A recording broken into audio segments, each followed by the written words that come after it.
If you want to be able to start a business, there are 5 mindsets that you have to embrace, and I'm going to talk about those today. Let's get into it.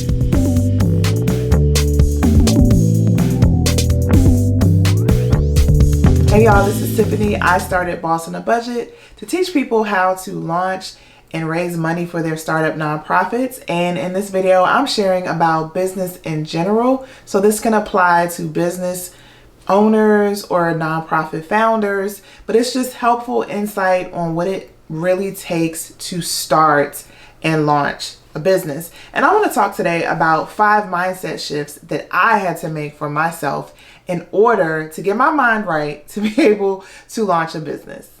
And in this video, I'm going to be as real as possible. I'm going to share my own personal experiences, and I hope you can share your own personal experiences in the comments so we can all learn from each other. So the very first thing I had to learn was being busy does not mean you're being productive. So I am a person who values hard work. I was taught you work hard for everything you get, and I was taught that you just have to consistently work. So all the images that I saw growing up, all the images of my parents and my aunts and uncles, they are all very hard workers. And in my head, I thought as long as I was doing something, as long as I was working long hours, working at night, that meant that I was super committed and that I was being effective. But what I had to realize is that sometimes working hard is a cover for other things you don't necessarily want to address. And if I stepped on your toes by saying that, don't worry, I already stepped on my own toes. We're going to get through this together. So I had to learn that sometimes I created busy work for myself in order to avoid the things that I did not want to address or I did not want to face in my business. There were times when I was anxious about doing certain things. I was anxious about approaching something or starting something new. So in order to make myself feel better, I just worked on things that didn't really have an impact. Or I wasn't exactly sure about the direction I wanted to take, and I hadn't taken the time like I should have to think through what are your goals, what are you trying to accomplish, and what are the things that are helping you to reach your goals. Because honestly, if you're starting a business, every action should be able to connect to the goals. And if you're doing something that's way out of whack, way out of sync, then how is that going to help you reach your goals? And isn't that the point? What is the point of starting a business unless you reach your particular goals, which more than likely are some kind of revenue goal, right? You have to be able to survive as a business. So I had to learn that sometimes working harder doesn't necessarily equal to more success, and that I had to be careful about the things that I was comfortable doing, the mundane things that took my mind off of stuff, that kept me from taking risks, that kept me from doing the hard stuff in business, that kept me from doing the uncomfortable stuff in my business. And I had to realize that sometimes it's the uncomfortable stuff that moves the needle. So that whole mindset about working and being busy, I had to realize that just because I was busy didn't mean I was being successful. So then when I realized that, I realized also that I don't have to work as hard as I was working to be successful.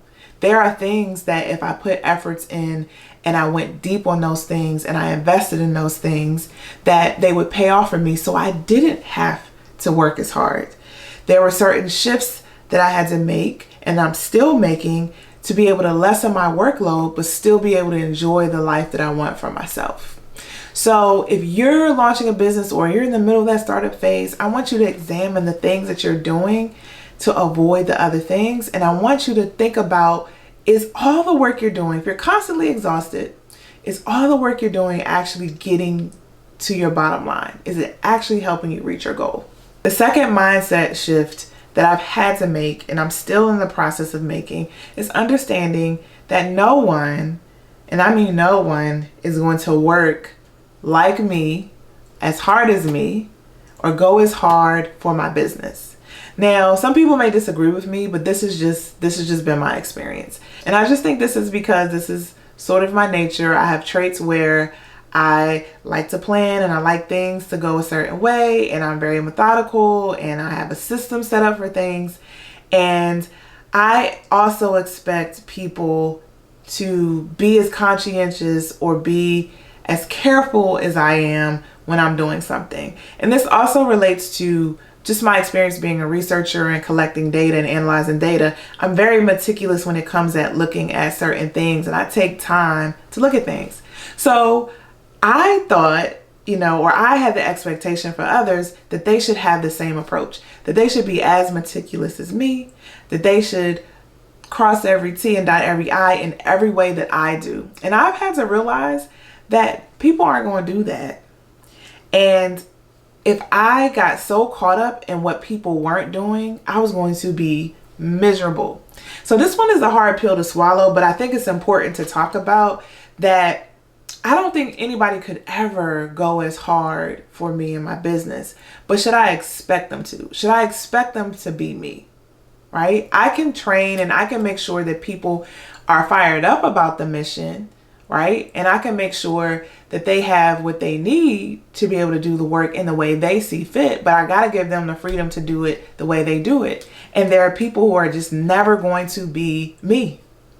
And that's okay. I have to be okay if people complete things or complete their tasks the way that work for them. Now, I'm not saying that you don't hold people accountable for completing their work, but I also realize that I could be obsessed so much about certain things that I forget the main point. And if what I needed to get accomplished was actually accomplished, then does it matter that it looked exactly this way? Or does it matter that I wouldn't have designed it that way or it wouldn't have looked that way? So there are some things I just had to let go and realize that people aren't going to be me. They aren't going to do things like me, and that's okay. Now, the standards that I've set for the organization and the non-negotiables and the values for the organization, absolutely. If I hire people or have people work for me, they have to uphold those values and those standards. But there are some things that are not non-negotiables. There are some things I can let go, and I've had to decide what those things are, and I've had to decide to give people the space and the latitude to do the things the way they need to do them. The third shift I've had to make is from moving from a side hustle mindset to a full-time entrepreneur mindset. And you can also say like a CEO mindset. So I started my business as a side hustle for several years, and I looked at my business completely as a side hustle. I got to it when I was able to. I worked on it at night. And if I wasn't able to reach certain revenue goals, it was okay because I still had the cushion of my job. So I could play around with some things. I could test some things out. I could be a little risky, even, lose money or not make money on certain things because I was still working a job. But then when I transitioned to full time, everything was on me. But I realized that I still had a side hustle mindset, and this is how it was coming through for me. So I would take certain calls during the day, but I would still delegate a lot of the work that I was doing to nighttime. Because what I was doing for my full-time job, I was working on stuff at night. So I had gotten into a rhythm that I was staying up to 1, 2 in the morning working on assignments because that's when I had the time to do it. Or working on tasks for my business because that's when I had the time. But when I transitioned to full time, I was still there. So even though I had time during the day to work on this stuff, I didn't block out time to do work or to do business tasks. I would often say, I'll get to that tonight. I'll do that 9 o'clock at night. And I wasn't even realizing that I was doing this. So when there were blocks during the day where I had free time, I'd be like, I got free time. Let me go outside and take a walk and let me, take care of this laundry and things like that. I have this to get to. I'll get to it at night. And I had to realize you don't need to work on it at night. That's the point of you being full time. You work for your business during the day. You now work for yourself.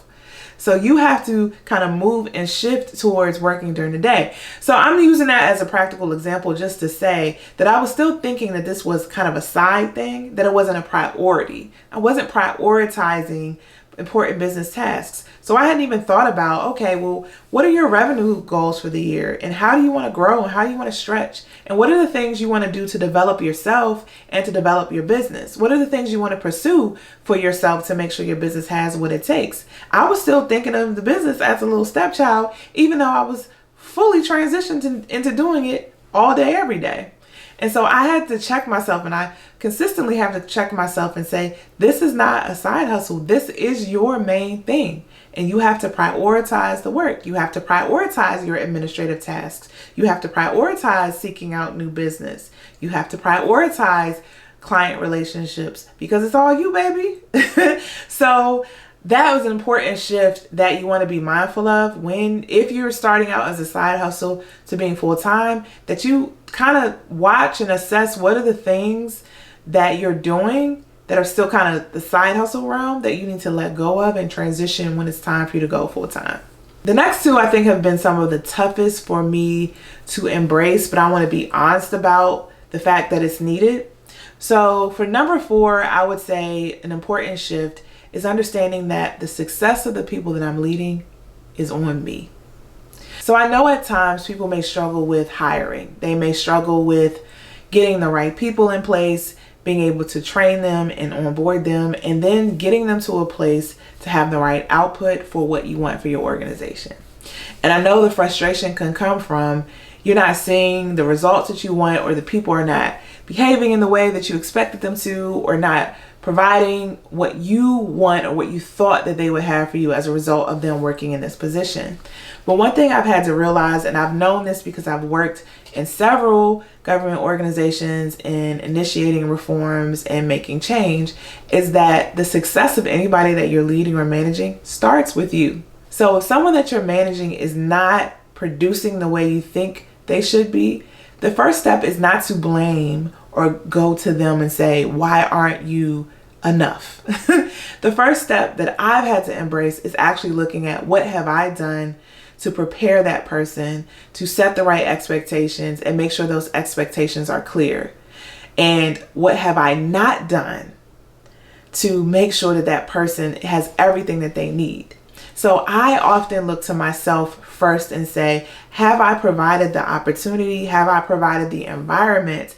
Have I set clear expectations around what I want? And have I connected it to the vision of the organization, to the mission of the organization, so that person understands how they even fit in all of this? So that person is motivated, so that person cares about their output, they care about their task, and they see how it relates to the work that's being done.